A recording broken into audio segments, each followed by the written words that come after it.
아침에 시작을 알리는 글로벌 주식 라이브 월스트리트 모닝 브리핑 6월 1일 6월이 드디어 밝았습니다. 목요일 방송 시작하도록 하겠습니다. 여러분 안녕하세요. 여도은입니다. 자, 드디어 이제 오늘이 공식적으로 코로나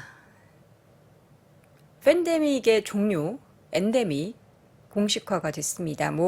물론 이전부터 우리가 마스크를 벗고 다니고 편안하게 어떠한 제한 없이 생활을 한 지는 몇 달이 흘렀지만 이제는 작은 규모의 병원이나 약국 갈 때도 이제 마스크를 벗을 수 있게 됐죠. 근데 대형 병원에서는 아직까지 써야 하는 걸로 알고 있는데 마스크를 쓰고 벗고를 떠나서 여전히 사실 코로나 확진자나 사망자 수는 계속 숫자를 보면 놀랄만한 수준이 유지가 되고 있습니다. 그럼에도 불구하고 이제 엔데믹이 선언됐다라는 것에 이제 공식 종료가 됐다라는 것에 이제 이걸 안도를 해야 할지 아니면 또 다른 이제 바이러스들이 워낙에 또 많이 생겨나서 이제 또 무엇이 우리를 또 힘들게 할 것인가를 걱정을 해야 될지 아직은 저는 잘 갈피가 잡히지가 않습니다. 그러나 좀 긍정적으로 생각해야겠죠. 예, 긍정의 기운을 몰아서 여러분과 함께 좋은 아침 월무브 월스트리트 모닝 브리핑 시작해 보도록 하겠습니다. 썸네일을 해명하라는 글이 많은데 긴축 우려라는 그 단어에 굉장한 반응들이 있어서 제가 이제 답변을 먼저 해드리자면요. 또 이제 고용 관련한 지표들이 좀 좋게 나오면은 FOMC에서의 금리 인상의 당위성이 점점 더 올라가게 되죠. 또 밤사이에도 매파적인 발언들이 좀 쏟아져서 그 긴축에 대한 우려가 시장을 좀 짓눌렀다라는 평가들이 있었기에 그 부분을 언급을 한 거고요. 이 제목은 제가 정합니다. 예, 요 제목이나 요 하단 자막이나 이런 것들을 이제 제가 적기 때문에 여기에 대한 해명도 제가 직접 하겠습니다. 자, 오늘 시장 분위기는 잠시 후에 자세하게 전달해 드리도록 하겠고요. 오늘 심층 인터뷰는 IS 이지환 대표와 함께합니다. 오늘도 우리 여의도의 증시를 읊는 음유신 래퍼 이지환 대표가 또 어떠한 내용들을 또 심층적으로 준비했는지 여러분 기대해 주시기 바랍니다. 다 월가 주식은 미국 주식에 미치다 이항영 전문위원과 함께하도록 하겠습니다. 오늘 굉장한 그 댓글의 제목에 굉장한 발언들이 많네요. 물론 금리의 동결에 대한 주장도 있지만 반대로 금리를 인상해야 한다라는 그런 당위성을 가질 만한 내용들이 있었기 때문에 그리고 여러분 저희 이제 지난주였죠. 이번 주였나요? 이번 주였죠. 화요일날 이제 문수석과 이야기할 때 6월에 추가적인 금리 인상 한 차례 정도는 더 단행될 그 가능성이 굉장히 높다라는 부분도 우리가 염두에 두자라는 이야기도 했던 거 기억하시죠? 물론 5월에 기준금리 인상이 끝으로 더 이상 금리 인상이 안 나타났으면 좋겠지만 지금 우리가 현실 속에서는 6월에 기준금리가 추가적으로 한 번 더 인상이 되는 것에 대한 가능성이 조금 더 높다라는 거. 조금 더라기보다는 그 퍼센테이지는 사실 7, 80% 정도가 된다라는 거는 우리가 염두를 해둬야 할 것 같습니다. 자. 어렵네요. 예, 어렵습니다. 외신에서도 이렇게 보도했어요, 여러분. 저의 의견은 아니고요. 제가 무슨 시장을 분석할 수 있겠습니까? 외신에서도 이런 보도가 나타나고 있다는 것도 여러분들이 함께 긴축에 대해서 눈을 감고 거부하고 싶으시겠지만 함께 꼭 확인해 두시기 바랍니다. 자, 오늘 논란 속에 긴축 우려 그리고 이제 부채 한도는 표결을 앞두고 있죠. 물론 이제 표결에 큰 뭔가 뒤집혀지는 일들은 없을 것이다라고 하는데 이제 난리가 났습니다. 메카시 너 내려와라. 강경파들이 굉장히 좀 강경하게 나서면서 시장은 여기에 대해서도 약간의 불안감을 가지고 있는 것 같습니다. 다우지수는 0.4% 하락, S&P 500 지수는 0.61% 하락을 했고요. 나스닥 지수는 0.63% 하락을 했습니다. 일단은 지금 투심에 약해진 그 배경 가운데서는 고용시장이 예상보다 탄탄하다라는 소식이 들리고 있습니다. 그래서 미국에서 다시 한번 6월에 금리 인상 가능성 조금씩 더 올라가고 있다. 지난 4월에 구인 이직 보고서 조율트가 발표가 됐는데 미국 내 구인 건수가 1,010만 건으로 전달 대비해서 35만 8천 건이 늘어났다라는 발표가 나왔습니다. 여러분들이 그 말씀하셨던 로레타 마스터 클리브랜드 중앙은행 총재의 발언도 금리 인하를 바라는 시장에 찬물을 끼얹는 모습이었는데요. 연준이 6월 금리를 동결해야 한다는 주장에 대해서 인상을 멈출 이유가 없다. 뭐 이런 언급을 하면서 시장에서는 조금 주춤하는 그러한 양상들이 나타났습니다. 또 이 가운데 이제 부채 한도 협상 내용을 조금 이제 전달을 해 드리자면요. 사실 이제 부채 한도 관련해서 표결을 하고 물론 뭐 강경파의 대응이 있기는 하겠지만 여기에서 저는 가장 주목이 되는 부분이 그 JP 모건 쪽에서의 분석이었습니다. 그 JP 모건을 비롯한 주요 투자은행들이 이번 합의안에 따라서 그러니까 그 합의안의 내용들을 봤을 때 미국의 국채 발행이 계속해서 더 이어질 가능성이 높아지면서 증시에서는 이렇게 된다면 상당한 자금이 이탈될 수 있다, 빠져나갈 수 있다. 그렇게 된다면 주식시장에는 이번 합의안이 그렇게 호재는 아니게 되는 거겠죠. 이 부분에 대해서도 이야기가 나왔습니다. 여러분들이 말씀하시는 6월에 금리 동결을 시사하는 발언, 그 부의장으로 지명된 필립 제퍼슨 이분의 발언을 여러분들은 이제 지지를 하시는 거죠. 다가오는 회의에서 우리가 정책 금리를 일정하게 유지하기로 한 결정이 이번 긴축 사이클에서 최고 금리에 도달했다는 뜻으로 해석해서는 안 된다. 다만 금리 인상을 건너뛰는 것은 추가적인 정책 강화에 대한 결정을 내리기 전에 더 많은 데이터를 살펴볼 수 있게 할 것이다 라는 이야기를 했고요. 뭐 여러 가지 발언들은 혼재되어 있지만 그동안에 계속해서 이제 매파적인 발언들이 조금 더 있었고 경제 지표도 이제 고용 부분이 여전히 좀 탄탄하다라는 것은 우리가 간과해서는 안 되겠습니다. 자, 종목별로 보면은요, 지금 맵을 한번 보도록 하겠습니다. 어제 기술주들이 좀 큰 폭의 하락을 보였죠. 엔비디아와 또 AMD의 주가가 5% 넘게 하락을 했습니다. 엔비디아 주가가 그동안의 상승을 계속해서 이어간 부분에 대해서 그 고점 논란이 역시나 좀 제기가 되고 있는데 여기에 대해서는 뭐 의견이 분분하기 때문에 어떤 의견에 대해서 우리가 힘을 싣게 될지는 투자자들의 몫이 되겠죠. 엔비디아 주가 5% 하락, AMD의 주가도 5%대 하락을 보였고요. 이 가운데 있어서 반도체 인텔 같은 경우에는 오히려 전반적으로 하락하는 가운데서도 상승을 이어가는 모습이었습니다. 선방했다라고 볼 수 있겠죠. 마이크론 테크놀로지도 4%대 하락을 하는 모습이었고요. 또 다른 빅테크 종목 가운데서는 뭐 마이크로소프트 그리고 애플 마이크로소프트가 4%가 아니라 마이크론 테크놀로지입니다. 마이크로소프트, 애플, 구글 등의 종목들은 1% 미만 조금 쉬어가는 모습. 애플은 뭐 강보합권, 약보합권 왔다 갔다 하는 모습이었고요. 메타의 주가는 0.84%, 이 가운데 있어서도 상승을 이어갔습니다. 자, 아마존도 0.89% 좀 쉬어가는 모습이었고요. 테슬라는 지난 거래일에 이어서 오늘도 밤사이에 1% 상승 흐름을 더해가면서 203달러 선까지 올라갔습니다. GM과 포드의 주가는 각각 2에서 4%까지 하락하는 모습을 보였고요.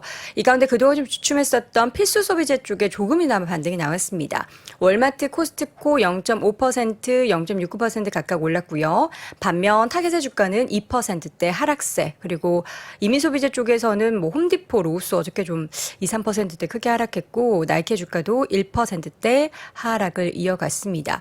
요즘 정유주들의 흐름은 좋지 않죠. 어저께도 엑스모빌, 쉐브론 등의 종목들 모두 1%대 하락을 보였고요. 헬스케어 섹터들 반등을 보였습니다. 특히 파이자의 주가는 2% 넘는 상승, 그리고 머크나 에버비의 주가도 1%대, 그리고 상대적으로 상승폭은 적지만 존슨앤존슨과 일라일릴리 등의 종목들은 0.4에서 5%대 강세였습니다. 어제 혼조를 보였던 금융 쪽을 보자면요. 카드사들이 좀 하락했다가 어제는 소폭 하락으로 마무리가 됐고요. 은행주들의 낙폭이 상대적으로 좀 컸습니다. 웰스파고가 2%대 하락을 보였고요. 골드만삭스나 모건스탠리, 찰스시업 등의 종목들이 1에서 2%까지 하락을 했습니다. 애프터마켓에서 움직이면서 좀 주요 종목들 움직임 몇 가지 보자면요. 고급 백화점으로 알려져 있는 노드스트롬이 실적 예상치 상해 이후에 오늘 애프터마켓의 움직임이 거의 9% 안팎의 강세를 보이고 있습니다. 지출 감소, 또 향후 몇 달간 판매 둔화에 대한 이야기에도 불구하고 지금 강력한 이번 실적에 대해서는 분위기가 일단 좋게 평가가 되고 있고요. 세일스포스 같은 경우에는 컨센서스를 상회한 실적, 그리고 가이던스를 상향 조정하긴 했지만 밤사이에 뭔가 IT 쪽에 있어서의 움직임이 좋지 않아서 그럴까요? 지금 시간의 거래에서는 좀 쉬어가고 있고요. 추이. 어제 퇴근길 라이브에서도 그 애견 시장, 그러니까 반려견, 뭔가 반려동물 시장에 대한 이야기를 했던 걸로 알고 있는데, 추이가 시간화해서 지금 10% 안팎의 급등세를 보이고 있습니다. 마이너스였을 것으로 추정됐었던 실적이 5센트 수익으로 집계가 됐고요. 매출도 시장의 예상치를 상회한 것으로 알려지면서 주가의 강세. 반면 카바나의 주가는 오늘 애프터마켓에서 5%대 하락세를 보이고 있었는데 지금은 다시 보합이네요. 네. 장중에 5%대 넘는 하락세를 보이는 모습이었습니다. 자, 오늘 저의 제목에 있어서 굉장한 반향이 일으켰는데, 이제 제가 보통 제목을 설정할 때는 뭐 저의 의지만 가지고 설정하는 건 아니고요. 아침에 이제 여러 가지 이제 외신들을 쭉 보면서 그 하락의 원인들을 여러 가지 꼽습니다. 부채한도 협상 관련해서 표결, 여전히 약간의 노이즈가 있을 것이다가 한 2번 정도였고요. 1번, 장중에 시장 심리를 꺾었던 게 요 노동 관련한, 고용 관련한 데이터가 나오면서 또 긴축에 대한 우려가 스물스물 올라가서 시장을 꺾었다가 1번이어서 오늘 정해봤는데 여러분들의 반발이 굉장히 많으므로 앞으로는 좀 여론을 생각한 제목을 뽑아보도록 노력하겠습니다. 자, 이어지는 심층 인터뷰는 ISN 이지환 대표와 함께 다시 돌아오겠습니다.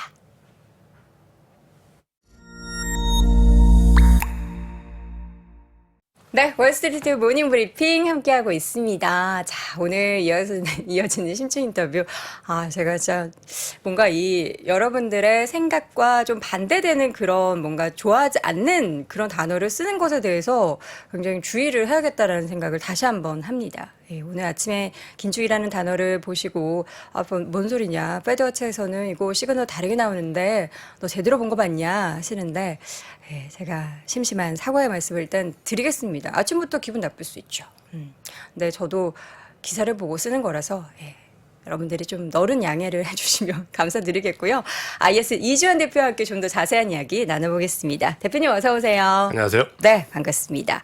오늘 아침에 저희 만났죠. 네. 대표님 운동 진짜 아침마다 이렇게 걷는 운동이라도 해야겠다라는 생각 하시나 봐요. 살기 위해서 이제 마지막 수단으로 하루 종일 앉아 있다 보니까 맞아요. 이게 조금 시간 날 때 움직이지 않으면 몸이 너무 지금 계속 불어서 조금이라도 움직이려다 보니까 네. 뭐 이렇게 왔다 갔다 하는데 여기는 그래도 또 겨울에도 돌기 좋고 맞아요. 여름에도 실내라서 시원하고. 실제로 여기 여의도 네. 주민분들 중에서도 아침에 그 많죠. IFC몰 운동하시는 분들 꽤 많으시더라고요. 네, 많으시더라고요. 여러분들도 근처에 사시면 이쪽에서 이제 산책 겸 운동을 하시면 좋을 것 같습니다.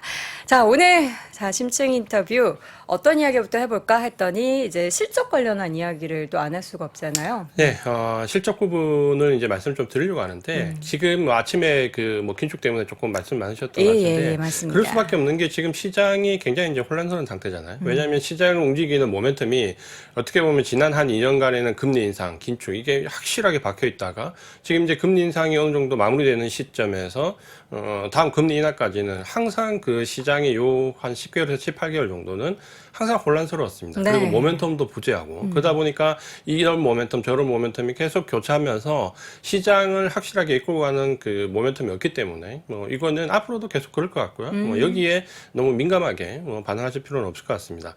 그래서 지금 계속해서 이제 제가 말씀드렸던 부분이 이런 금리 인상 중단 시점에서 금리 인하가 되기 전까지 뭔가 모멘텀이 확실히 잡히기 전까지는 항상 시장이 좀 혼란스러웠는데 다행스러운 부분은 뭐 시장이 아주 급격하게 상승하지는 않지만 이 기간에 시장이 하락한 경우는 별로 없더라라는 부분이고 이걸 뭐 평균적으로 본다면 그래도 한 8% 내외 정도의 평균적으로 시장이 좀 상승을 했었다. 네. 그렇다면 이제 어떤 그 섹터 종목들이 주목을 받았는가라는 부분에서 앞으로 이 기간 동안 우리가 어떤 투자를 해야 되는가 지금까지 이제 지난주까지 이런 쪽에 관심을 가져야 된다는 말씀드렸는데 오늘은 좀 구체적으로 어떤 모멘텀을 받는 종목들을 좀 관심을 가져야 되는지에 대해서 말씀을 드리려고 합니다. 네.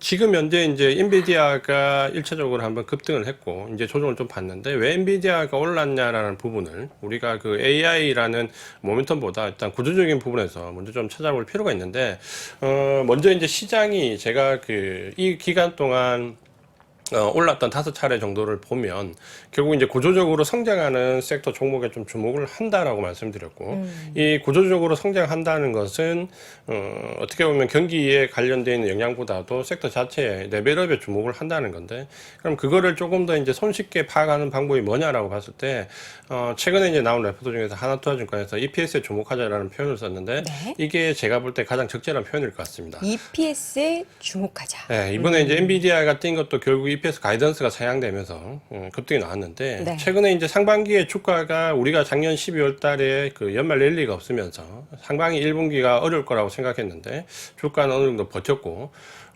특히 이제 나스닥이나 그 S&P 500은 그래도 이 구간에서 상승을 좀 했고, 다우 지수는 뭐 작년 12월 때나 지금이나 뭐 6개월 동안 꼼짝하지 않고 그 자리에 있습니다. 네. 그러니까 이걸 본다면 왜 주가가 버텼냐라는 관점에서 본다면, S&P 500은 어쨌든 결과론적으로 PI가 EPS가 모두 상승을 했습니다. 그러니까 이 부분이 우리가 그 예상을 좀 빗나갔던 부분이고, 특히 이제 나스닥 같은 경우에는 S&P가 이제 PER 그 밸류에 대한 부담이 좀 있다라고 계속 얘기를 드리는데, 나스닥은 오히려 이제 이 PER 리레이팅 될 수 있는 요인이 좀 더 컸습니다.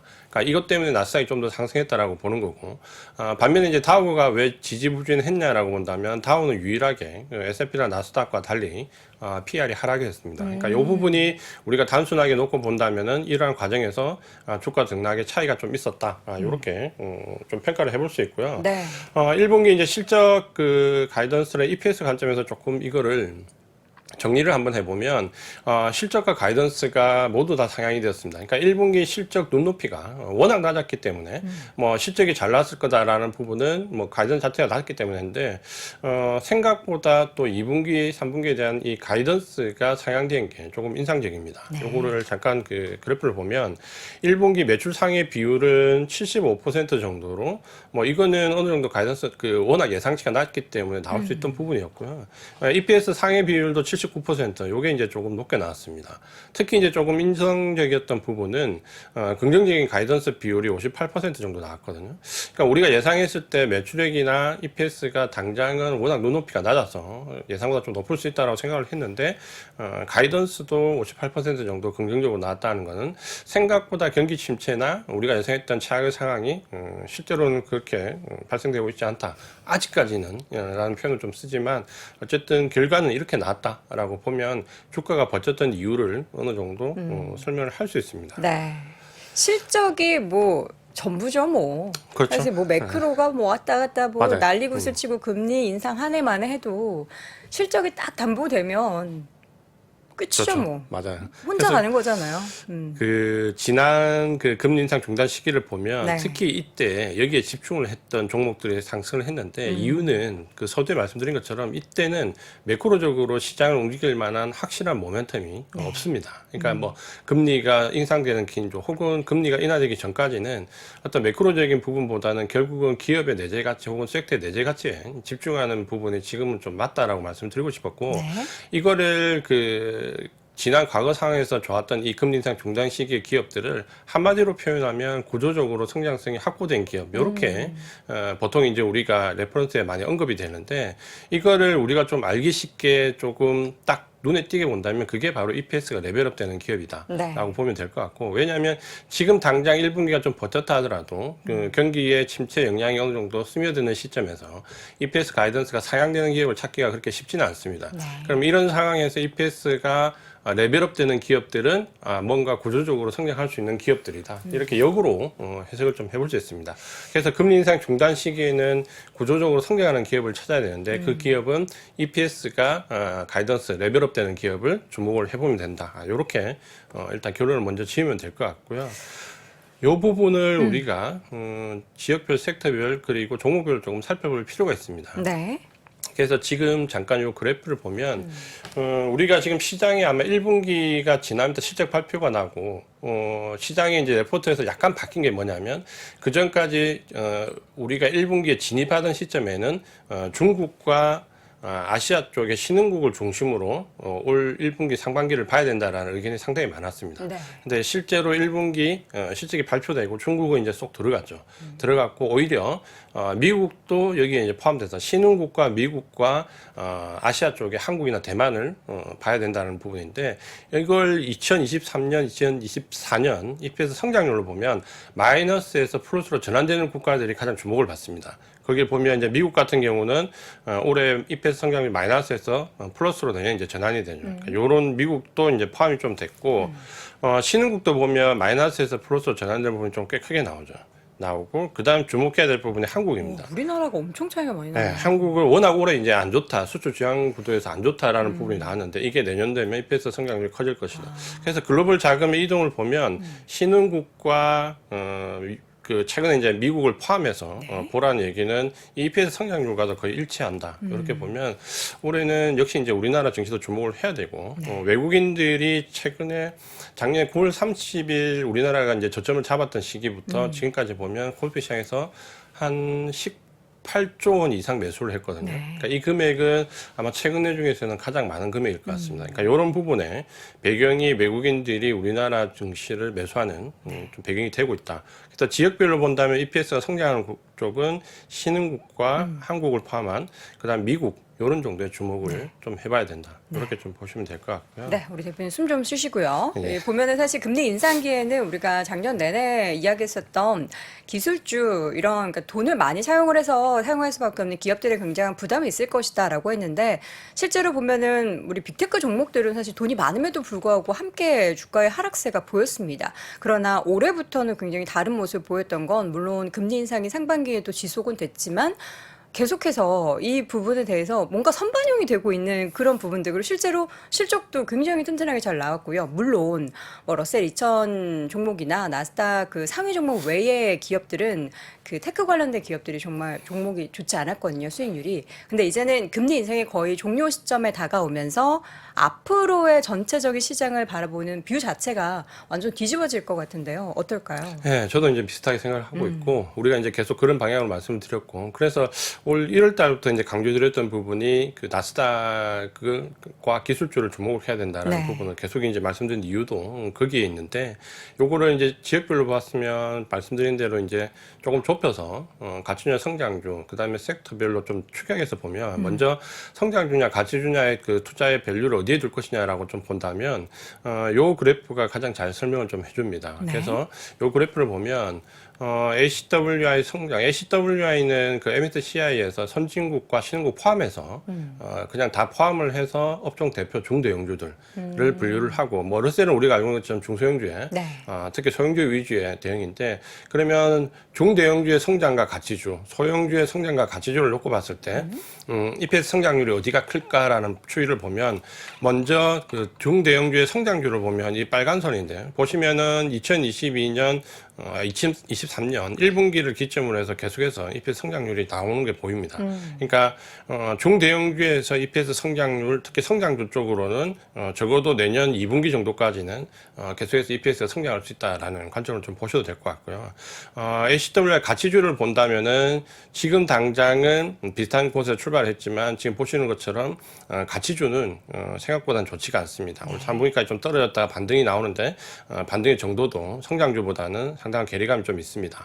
그다음 이제 러셀 성장주와 가치주를 좀 보면 러셀 성장주는 지금 현재는 이제 가장 가파르게 오히려 올라갑니다. 그러니까 올 4분기 정도까지는 소형주의 성장주가 EPS 성장률이 좀 가파를 것 같고 다만 이제 내년부터는 조금 주춤한 모습을 보일 걸로. 그다음에 소형주에서의 가치주를 좀 본다면 역시 최근에 좋지가 않고 4분기, 3분기부터 이제 반등이 좀 나올 것 같은데 역시 그것도 좀 제한적일 것 같다. 그래서 올해를 기점으로 내년에 그 결론적으로 말씀해서 위쪽의 순서대로 좀 본다면 중대형주 성장주가 가장 EPS 성장률이 높을 것 같고 그 다음에는 중소형주, 그러니까 소형주 성장이 높을 것 같고 그 다음에 소형주 가치와 의외로 우리가 지금 보고 있는 중대형 가치주는 가장 EPS 성장률이 낮게 나옵니다. 그러니까 이걸 본다면 역시 성장주가 지금은 가치주보다도 EPS 성장률이 높고 대형주가 좀 더 중소형주보다 낮다라는 관점, 이 두 가지를 포커스를 좀 잡을 수 있을 것 같습니다. 네. 그러니까 이렇게 이제 성장주 위주니까 당연히 나스닥이 상승해서 올라가는 게 뭐 정당한 그 당위성이 좀 있다라고 보여지고, 요거를 이제 업종별로 보면 최근에 이제 우리가 가장 주목하는 게 IT 업종과 커뮤니케이션과 그리고 이제 경기 소비재입니다. 그러니까 최근에 주가 등락률도 이쪽이 가장 좋았고, 이 세 업종의 EPS 성장률을 보면 먼저 이제 IT 업종을 보면 보시면은 2023년 2분기 지금이 아마 최저로 나올 것 같고, EPS는 2023년 2분기, 그러니까 지금을 기점으로 해서 내년 2분기까지 EPS가 성장하는. 그러니까 IT는 사실 여전히 펀더멘탈적으로 봐도 EPS 성장률이 상당히 좋게 나올 것 같고, 지금이 단기 가열권에 좀 진입을 했지만, 예를 들어서 뭐 엔비디아가 어제는 좀 급락을 했지만, 아마 이제 이 조정을 좀 거치고 나면 어쨌든 EPS가 성장되는 쪽 IT 쪽은 계속해서 우상향을 할 가능성이 높다라고 좀 보여집니다.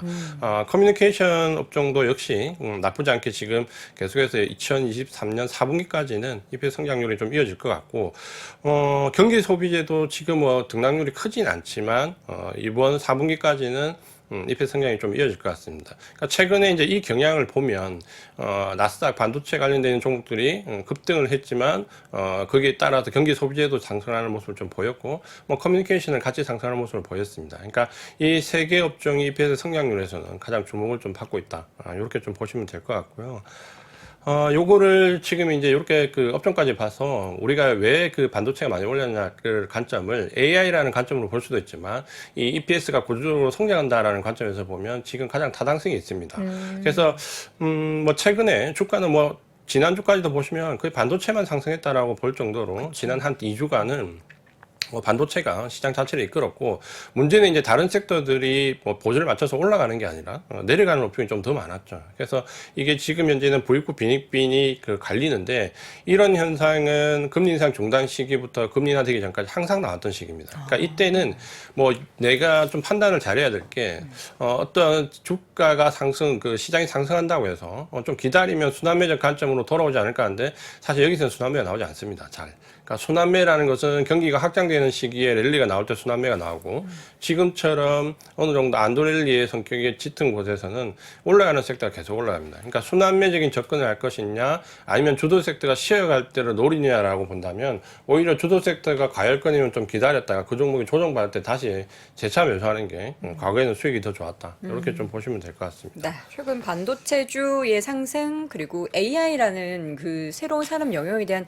굉장한 기대감이 있는데요. 물론 이제 엔비디아 주가 관련해서 밤사이에 뭐 여러 가지 이야기 나지만 그건 조금 이따가 이야기해 보도록 하겠고요. 실질적으로 반도체 AI 관련해서는 시장 전망이 굉장히 밝죠. 우리가 또 그림으로 준비하셨는데 차트만 봐도 밝죠. 확대되는 게 보입니다. 네.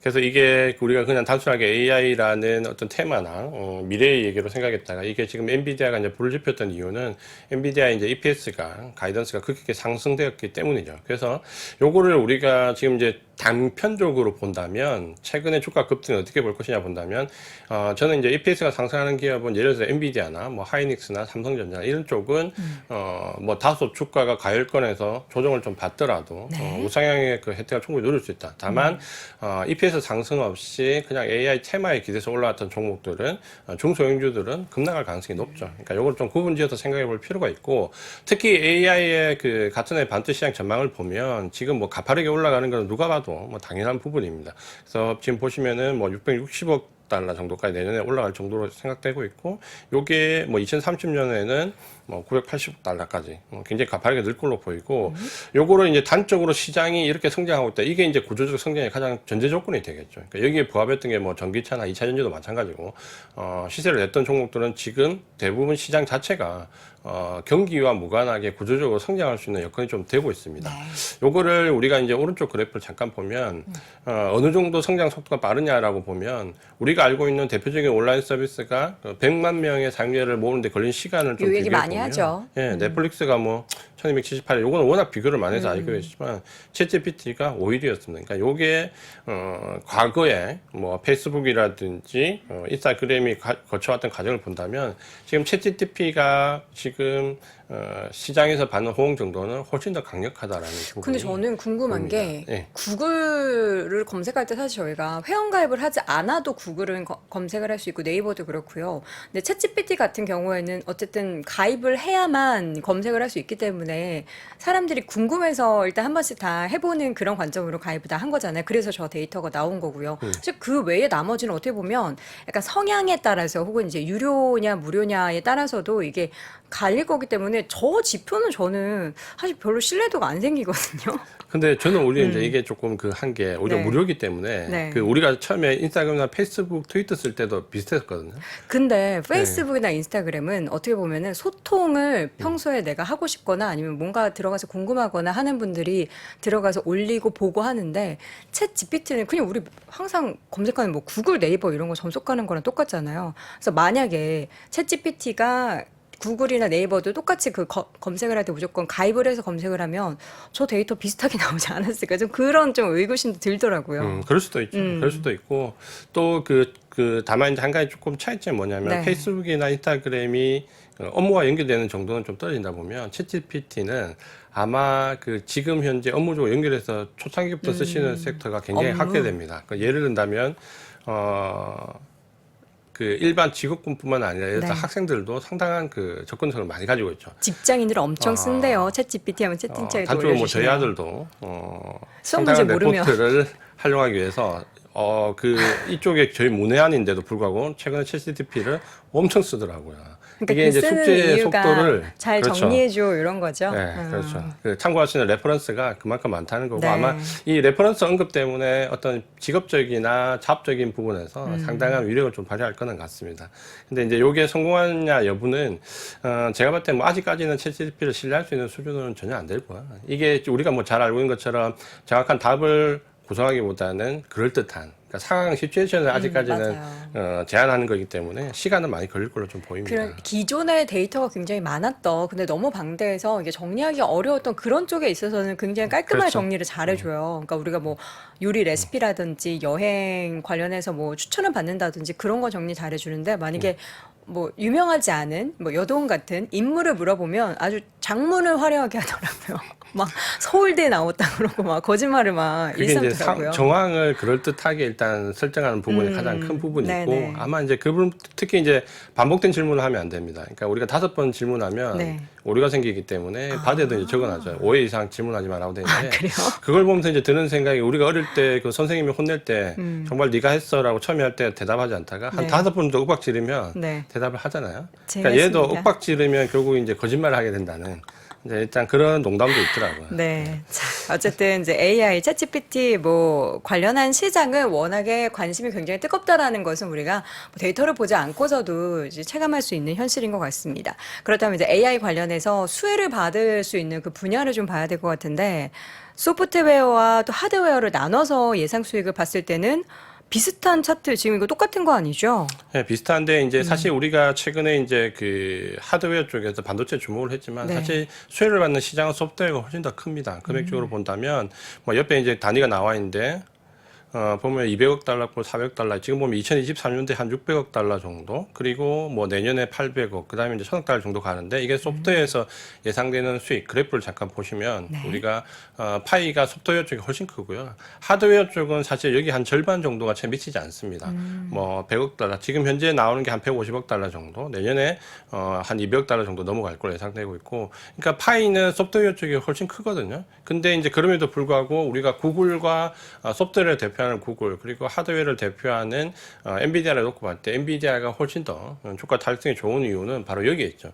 그러니까 엔비디아 구글의 주가를 보면 최근에 이제 엔비디아가 주가 달성이 훨씬 크게 나왔는데 이유는 그 오른쪽에 보시면 EPS 전망치가 바뀌었습니다. 네. 그러니까 EPS 전망치에서 보면 계속해서 구글이 엔비디아보다 EPS가 높았는데 최근에 나왔던 그 가이던스부터 한 번에 이제 역전이 크게 돼 버렸죠. 그래서 엔비디아 EPS가 오히려 12개월 선행으로 봤을 때 구글을 이제 앞달 정도로 갑자기 높아졌습니다. 네. 그래서 여기서 가지는 그 하드웨어 독점성 때문에 엔비디아가 주가 달성이 훨씬 크게 나왔고 이게 지금 현재 시장을 말씀드리는 앞에서부터 말씀드렸던 구조적으로 성장하는 기업에 지금 주목을 해야 되고 그게 이제 EPS에 반영이 될 건데 그렇다면 이렇게 EPS가 높아지는 기업을 지금은 당분간 금리 인하되기 직전까지는 짧으면 한 10여 개월, 뭐 길면 한 1년 이상 이런 기업에 주목해서 투자를 해야 되고 이거는 지금 우리가 어떤 순환매적인 구조에서 전체 업종을 보는 게 아니라 지금부터 한 10개월여는 이런 종목을 찾는 데 집중을 해야 됩니다. 그래서 이런 종목들만 상승할 수 있고 소외되는 종목은 계속 소외될 수 있다. 이렇게 좀 보시는 게 좋을 것 같고요. 자, 그럼 이제 마지막으로 정리를 해보겠습니다. 그래서 이렇게 지금 마지막으로 정리를 해드리면 지금 금리 인상이 중단되고 금리 인하가 되기 전까지는 항상 시장이 혼란스러웠는데 네. 거기서는 시장 전체 매크로적인 모멘텀이 반영이 잘 안 되었고 항상 그 기업의 구조적 성장성이 내재되어 있는 그 기업에 집중하는 모습을 보였고 그게 이제 EPS가 레벨업되는 기업 여기에 이제 집중하시는 게 좋습니다. 그리고 이걸 찾는 부분은 이제 노력을 좀 하셔야 되고 지금까지 그 EPS가 레벨업되는 부분을 좀 본다면 지금까지 한 5개 정도 군으로 나눌 수 있습니다. 그래서 최근에 이제 불거졌던 AI 반도체 잠깐 보시면 여기가 지금 현재 각광을 받고 있고 그다음 전기차는 지금 꾸준하게 우상향하는 각광을 좀 받고 있고요. 네. 그 다음에 2차 전지는 이미 한번 모멘텀이 좀 폭발을 했는데 요거는 우리가 2차 전지 소재와 2차 전지를 좀 구분할 필요가 있습니다. 그래서 2차 전지 소재가 좀 오버슈팅이 나왔다면 2차 전지는 오히려 2차 전지 소재가 조정받고 난 이후에 오히려 우상향을 좀 할 수 있습니다. 그러니까 이 구조적 성장성이 되는 부분을 보셔야 될 것 같고 또 하나는 그 신약 모멘텀 있는 대형 제약사들을 좀 주목해야 되는데 제가 작년 12월 1월 달에 미국의 일라일리를 주목하자는 얘기를 많이 드렸습니다. 그러니까 이유는 팬데믹 때 그 대부분의 대형 제약사들의 신약 발표가 그 팬데믹 이후로 미뤄졌습니다. 그러니까 지금 올해부터 특히 올 하반기부터 집중적으로 팬데믹 때 미뤄졌던 신약 발표가 대형 제약사들에서 나옵니다. 그러니까 요거는 시장과 무관하게 구조적으로 좀 성장할 수 있는 그 모멘텀이 되기 때문에 여기는 좀 주목을 하시는 게 좋을 것 같고요. 네. 그래서 이제 마지막으로는 팬데믹 때 완전히 바닥권에 있던 경기 소비재들. 그러니까 지금 현재 구조적으로 경기가 침체되더라도 제로 베이스보다 나을 수밖에 없는 것들. 뭐 예를 든다면 극단적인 경기 민감형 소비, 뭐 크루즈라든지 이런 쪽에 기업들은 지금 구조적으로 경기가 침체되더라도 제로 베이스에서 시작하기 때문에 성장성이 있습니다. 그러니까 이런 정도에 우리가 좀 주목을 해서 금리 인하되기 전 시점까지는 이런 EPS 레벨업 되는 섹터와 종목군에 좀 집중하시는 전략이 좋을 것 같습니다. 네. 자, 이렇게 해서 오늘도 시장의 또 심층적인 투자에 대한 아이디어를 함께 얻어봤고요. 이아이에셋 이지원 대표와 함께 했습니다. 대표님 고맙습니다. 맞습니다.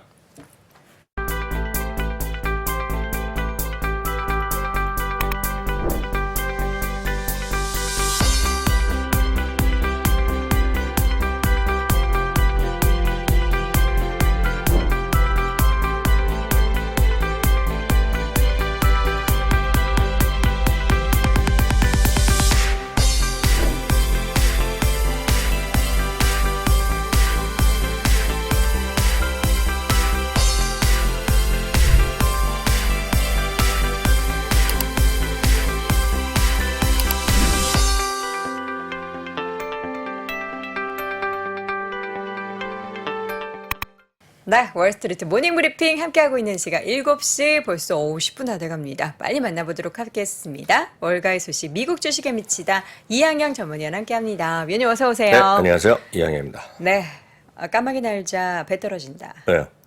어저께 저희가 막 환호했잖아요. 와, 장중에 1조 달러 클럽이라니 했는데 바로 다음날 엔비디아에 대한 주가의 뭔가 그 고점 논란, 버블 논란 뭐 이런 것도 생기고 네. 어떻게 이렇게 또 바로 이렇게 꺾이는지. 아유, 꺾였는지 뭐 잠깐 쉬었다 가는지 아무도 모르죠. 그쵸. 예, 너무 흥분할 필요도 없고요. 네. 너무 화날 필요도 없다. 예, 주식은 그냥 주식일 뿐이잖아요. 그래서 그냥 냉정하게 딱 한 걸음 뒤에 물러서서 보는 것이 전 뭐 가장 그 주식 투자 오래 하면서 네. 예, 건강에 사는 전 지름길이라고 진짜 믿고 있고요. 여튼 오늘 하루만 보면은요, AI 중심에서 기술주들이 많이 떨어졌죠. 네, 많이 떨어졌습니다. 그래서 어제 하루는 약간 음봉이 약간 나왔다 그러면 오늘은 제법 음봉이 크게 나온 것들이 있을 겁니다. 오늘 종목별로 보면. 그리고 시간 외에서도 마찬가지로 오늘 흘러내리는 것들이 네. 꽤 있을 겁니다. 전체적으로 이틀째 차익 실현이라고 저는 이해를 하고 있고요.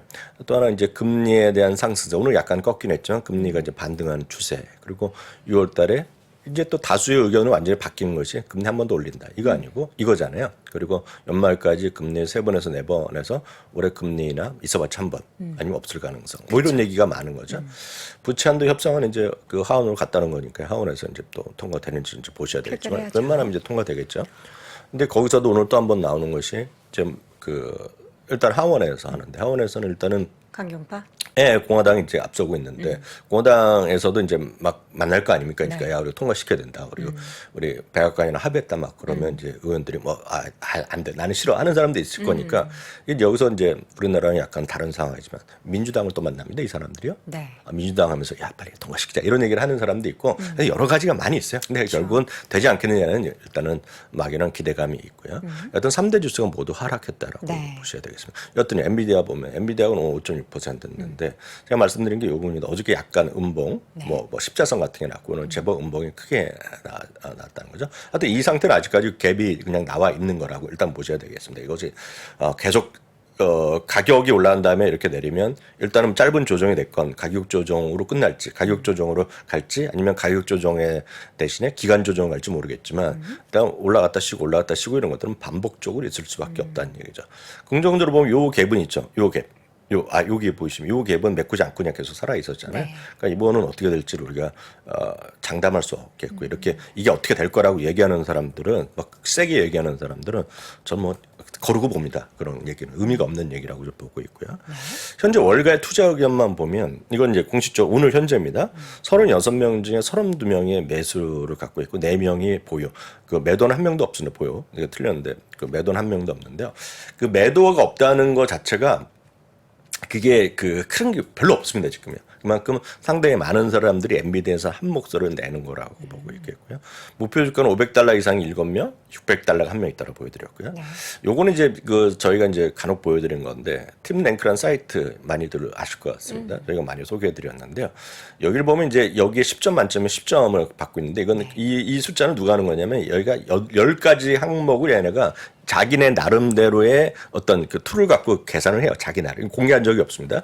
10가지 항목이 있어요. 애널리스트 의견, 블로거들의 의견, 우리를 보면 이제 사람들의 심리겠죠? 그런 거. 뉴스가 어떻게 좋으냐 나쁘냐까지 다 해갖고 기술적 흐름, 뭐, 펀더멘털까지 하는데 10점 만점에 10점을 받고 있어요.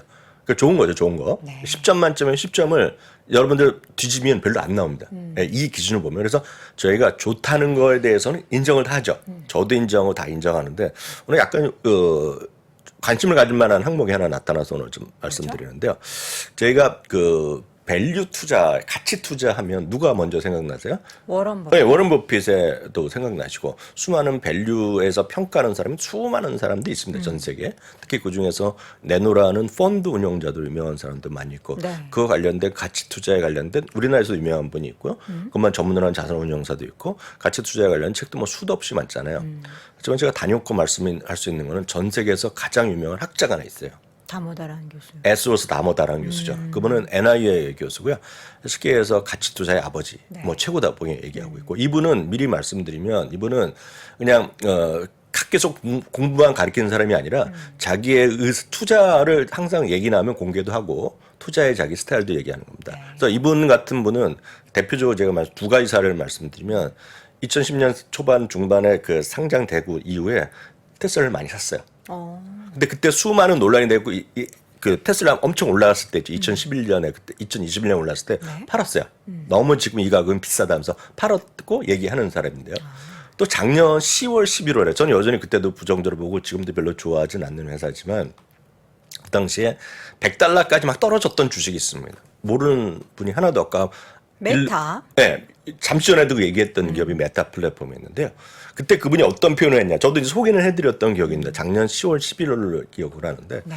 그때 그때 한번 제가 다모다라는 교수로 언급하고 오늘 두 번째 얘기하는 건데 그때 그분이 뭐 얘기했냐면 이 회사는 마치 아메리칸 익스프레스 같다는 얘기를 했고요. 카드 회사요? 네, 그게 뭐냐면 앞으로 4년, 5년 정도의 캐시플로 보면 이 회사는 너무 싸다 얘기를 한 겁니다. 그분의 자기네 툴을 갖고 얘기하는 걸 보면 싸다고 얘기한 겁니다. 그래서 샀어요, 이분이. 네. 무슨 얘기인지 아시겠죠? 엔비디아는 언제부터 샀냐? 엔비디아도 2017년부터 갖고 있었어요, 이분이. 오늘 팔았습니다, 지금요. 그러니까 이거 네. 팔아서 그게 굉장한 또 이슈가. 네, 오늘 팔았어요. 돼서. 팔았는데 이분의 얘기는 뭐 맞다 틀리다를 얘기하는 것이 아니라 이분의 딱 얘기는 1조 달러 클럽에 지금 들어갈 수 있는 가치는 아니다. 얘기를 하는 겁니다. 그 이유가 하드웨어 기업이기 때문이다. 뭐 그럴 수도 있죠. 그렇게 네, 됐던데. 근데 꼭 하드웨어 그만은 아니죠. 왜냐하면 물론 테슬라도 그럴 때 얘기했지만 하드웨어 무조건 뭐 안 된다는 얘기는 아니지만 이분의 얘기는 이겁니다. 아마 이건 아마 기사도 많이 우리나 번역 네, 기사도 네. 있을 거라고 보고 있는데 왜냐하면 상당히 중요한 의미가 있는데요. 이분은 지금 현재 어떤 AI 시장의 80%를 지금 차지하고 있다라고 생각하고 최대한 앞으로 10년 후까지 본 겁니다. 10년 후까지 보면 이분의 시각은 10년 후에 100% 시장을 갖고 가더라도 지금 이 $400는 지금 비싸다. 자기 비싸다 하는 거죠. 그래서 자기도 운이 좋았다라고 얘기하는데 자기는 하여튼 화요일 날 기준으로 보면 화요일 날 오전에 팔았다고 얘기하고 있습니다. 자기는요. 근데 이분은 지금 20%는 비싸다 얘기를 하고 있는 거죠. 그래서 이런 시각도 있다라는 거. 돈나머니도 1월 달에 엔비디아 팔고 나서 AI 최대 수혜주는 테슬라다 이렇게 막 얘기하고 엔비디아 그분은 너무 테슬라, 비싸다고 그분은 이제 얘기하더라고요. 테슬라에 대해서 뭐 워낙 좋게 보니까. 그러니까 뭐 그분 또 그분 시가 있고 그러니까 이런 사람과 완전히 반대되는 개념이라고 보시는데 반대되는 개념이라고 보면 돼요. 뭐 이러한 부정적인 의견도 있긴 하지만 또 앞으로의 흐름은 어떻게 될지 모르는 거니까요. 근데 또 이런 시각도 있다라는 것은 우리가 또 염두를 해둬야 될 것 같습니다. 다모다란 교수에 관해서 조금 더 말씀드리면 네. 다모다란 교수는 내용이 진짜 어려워요.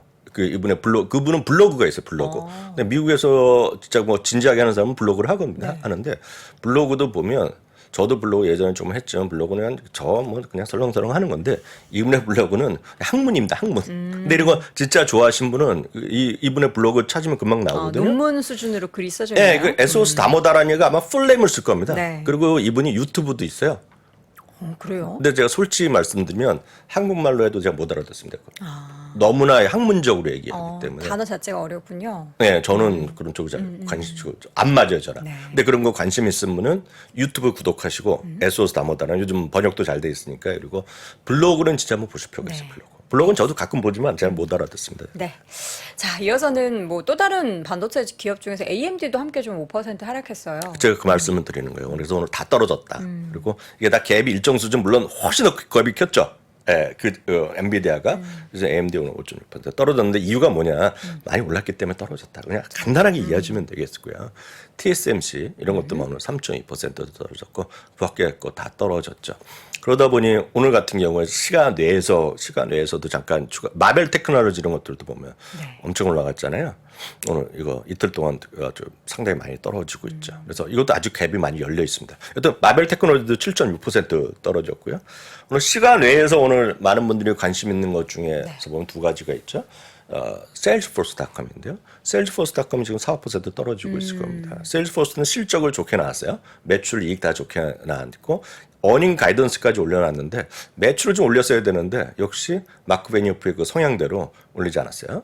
매출 가이던스 올리지 않았고 또 하나가 이분이 한 작년에 해갖고 한 8,000명 정도 감원을 한다고 했는데 좀 더 해야 되는 거 아니냐는 시각. 그리고 이번에도 자본 지출 항목이 계속해서 그렇게 줄지 않았고 오히려 더 늘어났다는 거에 대해서 약간 비판적인 시각. 그렇지만 세일즈포스는 항상 이랬어요. 항상 올 실적 발표는 약간 쉬는 경우가 있었고 그것은 마크 베니오프의 성향 때문이다. 라고 보셔야 되겠고요. 다음은 크라우드 스트라이크도 오늘 쭉 시간에서 많이 떨어지고 있는데 역시 실적은 다 괜찮게 나왔어요. 근데 역시 가이던스에 대한 약간 실망감 이런 것들이 좀 있었어요. 보셔야 되겠고요. 그 AI에 많은 분들이 진짜 이름 기가 막히게 지었다는 AI 있죠. C3.ai. 그게 오늘 정규장에서 많이 빠지고 시간에서 또 급락하고 있습니다. 지금. 근데 그런 것들이 오늘 시장에 이런 분위기가 어우러지면서 그거는 가이던스를 못 맞췄거든요. 가이던스가 실망감이 났는데 여튼 그런 것들에 지금 오늘 일반적인 시황이라고 보셔야 되겠고요. 그게 어저께 제가 끝에 잠깐 말씀드렸던 과매수와 감매도 잠깐 제가 말씀드렸잖아요. 그래서 이 과매수와 감매도를 여러 가지 우리가 항목으로 체크할 수 있죠. 하지만 미국에서는 가장 일반적으로 얘기하는 것이 RSI, 14일 RSI를 많이 얘기한다라고까지 말씀드렸고요. 이제 어제 오늘 약간 떨어졌기 때문에 숫자가 좀 낮아졌지만 직전 이번에 어제 오늘 그 직전을 보면 엔비디아 그리고 그 AMD 그리고 수많은 것들 알파벳에서 이런 것들이 80 넘는 게 대부분이었고요. 심지어는 90 넘나드는 것도 있었고요. 반대되는 기업들이 어제 잠깐 말씀드린 훨씬 뭘 잘못했냐는 거죠. 훨씬. 그잖아요. 잘못한 거 없죠. 잘못한 거 없지만 불과 열흘 전에 사상지효과 계속 가다가 그냥 계속 7, 8일 계속해서 음봉 때려맞는 게 그거랑 오레오 같은 거, 몬델레즈 이런 것들을 제가 말씀드렸는데, 그거 제가 다시 한번 보여드려요. 그게 이런 걸 제가 하는 얘기인데. 어제 올랐죠? 네, 이런 것. 근데 이런 과매수가 오늘 수치는 여기 RSI가 이거보다 60대로 떨어진 것들이 대부분입니다. 지금 이틀 또 하면서 60대로 떨어졌을 겁니다. 지금 아마 엔비디아도 한번 확인해 보시면 제가 지금 오늘 확인 안 되는데 제가 말해서 60한 7, 8 정도로 떨어졌을 겁니다. 지금 이틀 동안 좀 제가 하락하면서 이런 것들이에요. 다 그 AMD, 서비스 나우, 엔비디아, 메타 이런 것들 다 마찬가지였거든요. 이런 것들이 구글 이런 것들. 오늘 이제 구글 약간 구글 아직 좀 높아 보이네요. 그러니까 이런 것들이 있겠고요. 메타 같은 경우 이런 것들. 이것들이 여전히 지금 RSI 상당히 높았던 것들이다. 지금도 약간 높아 보이네요. 높을 것 같네요. 계산해 보면요. 반대로 과매도 종목들은 이런 것들이죠. 허쉬, 크라프트하인즈, 조에티스 뭐 이런 것들. 휴마나 뭐 이런 것들. 이런 것들이 보면 대부분은 상대적으로 좀 어이없게 떨어진 것들. 이런 것들이 많은 거죠. 이런 것들 RSI가 이런 거 엊그저께 뭐들은 4, 5, 7 이렇게 가잖아요. 진짜 이건 말도 안 되게 떨어진 거거든요. 근데 이런 것들이 매수 의견이 뭐 적으냐 나쁘냐에 따라서 볼 수 있겠지만 이런 것들에 대한 시각도 있다. 그래서 너무 많이 올라가면 약간 쉬는 거고 너무 떨어지면 반등하는. 그래서 어제 오늘의 조정, 특히 물론 오늘 약간 깊은 조정이 나왔지만 그래도 너무 그렇게 우려할 필요도 없고 유의하실 필요도 없다라고 보셔야 돼요. 특히 오늘 이제 떨어진 거는 그동안 과하게 올라간 데다가 과연 이걸 학원에서 제대로 될 수 있을까라는 우려감이 또 있잖아요. 그래서 그런 것들이 좀 맞물려 있는 그런 상황이라고 이해하시면 되겠습니다. 네. 자, 금융시장의 움직임, 금리는 좀 떨어졌죠? 네, 그래서 허쉬 잠깐 이거 볼까요? 허쉬가 딱 오늘까지 이게 완전히 반대잖아요. 이게 올라갔다가 그냥 떨어질 때가 그쵸. 하염없이 떨어졌잖아요. 멈췄습니다. 오늘 좀 반등했는데 이게 제대로 또 가겠느냐에 대해서는 다들 생각이 다르실 거예요. 그래서 이런 흐름이다 지금 시장이. 네. 그래서 섹터별로 보더라도 오늘 떨어졌는데 아마 제가 따로 잠깐 봤는데 오늘 섹터에서 반등한 것들 아마 필소비재 좀 올랐고 유틸리티, 헬스케어. 리츠 이런 것 좀 올라갔겠죠. 뭐 이런 그런 것들은 그냥 어제랑 그런 걸 뭐라고 한다 그러죠? 데칼코마니? 데칼코마니? 반대로, 완전 반대. 그 단어 몰랐다고 또 장호석 모르셔도 돼요. 부사장한테 예. 엄청 혼났습니다. 뭐 쌍둥이 반대로 돼 있다. 데칼코마니 뭐 무슨 다양한 의미인지 표현이 몰랐다고. 있습니다. 그래서 뭐 제가 상식을나 뭐 그런 기초 몰라서 그런지 모르지만 여튼 그런 의미였다. 네. 오늘 시장은 딱 그렇게 좀 이해를 하시면 될 것 같고요. 네, 금리는 오늘 조금 좀 내려갔지만 그럼에도 불구하고 금리 좀 반등에 대한 우려감이 좀 시장에 좀 있다라고 보셔야 되겠고요. 달러는 오늘 강보합 정도. 네. 그래서 지금 달러의 걱정이 많이 있죠. 특히 이제 오늘 이제 시장에서 얘기하셨기 오늘 전반적으로 약한 것들에 대해서는 중국의 소위 ISM 지표들이 생각보다 안 좋게 나왔잖아요. 네. 뭐 그런 것들도 있을 것 같고요. 하여튼 달러가 좀 우리식으로 확 떨어지기를 원하잖아요. 다들요. 모든 분들이 원하실 텐데 그게 만만해 보이지는 않습니다. 그래서 전 이런 게 떨어질 때 보면 연말에 98, 97 간다고 처음 일부에서 예상치가 IBS 얘기했을 때 약간 그건 기본이지라고 생각했는데 그만큼 저항이 센 거죠 지금요. 그러니까 달러의 약세에 대한 저항도 지금 상당히 있다라고 저는 뭐 이 그림을 보면 이해가 됩니다 지금요. 금값도 나름대로 또 2,000달러 향해서 가는 그림이죠. 그래서 금은 진짜 그 의견을 드리기가 쉽지 않지만 금을 왜 이렇게 많은 사람들이 얘기하냐에 대해서도 분명히 우리가 한번 생각을 해볼 필요가 있다고 보셔야 되겠고요. 네. 넷플릭스까지만 잠깐 보겠습니다. 넷플릭스는 오늘 강보합을 유지하고 있는데요. 넷플릭스는 딱 이 그림 하나면 이해가 되실 것 같습니다. 지금 이게 계정 공유 이슈가 있잖아요. 있는데 결국 이건 올해 들어서 해지율입니다. 해지율. 많은 사람들이 몇 명이나 해지하냐는 거예요. 이 스트리밍 서비스 중에서 여러 개는 많이 있잖아요, 미국에서. 네. 애플 TV가 7.1%로 큰 거 중에서 가장 해지율이 높아요. 높고요. 쇼타임 같은 경우는 8.2%가 해지율을 나오고. 저가 만약 미국에 산다 그러면 저는 쇼타임을 볼 것 같거든요. 저기 뭐 나오는데요? 제가 좀 좋아하는 약간 폭력적인 게 많이 나오죠. 쇼타임.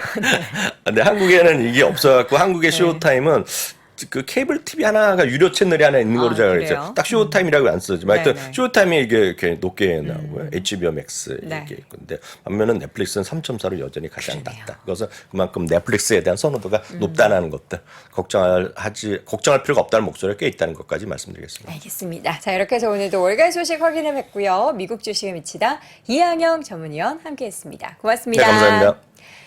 네, 월스트리트 모닝 브리핑 6월 첫날 함께 했습니다. 6월, 이제 뭔가 상반월의 마지막 달인데요. 상반기에 내가 하려고 했던 것들, 또 꼰대 소리 한다고 뭐라고 하신 것 같은데, 못한 거 6월에 꼭 이루시길 바라겠고요. 저는 내일 오전 6시 30분에 다시 돌아오겠습니다. 여러분, 고맙습니다.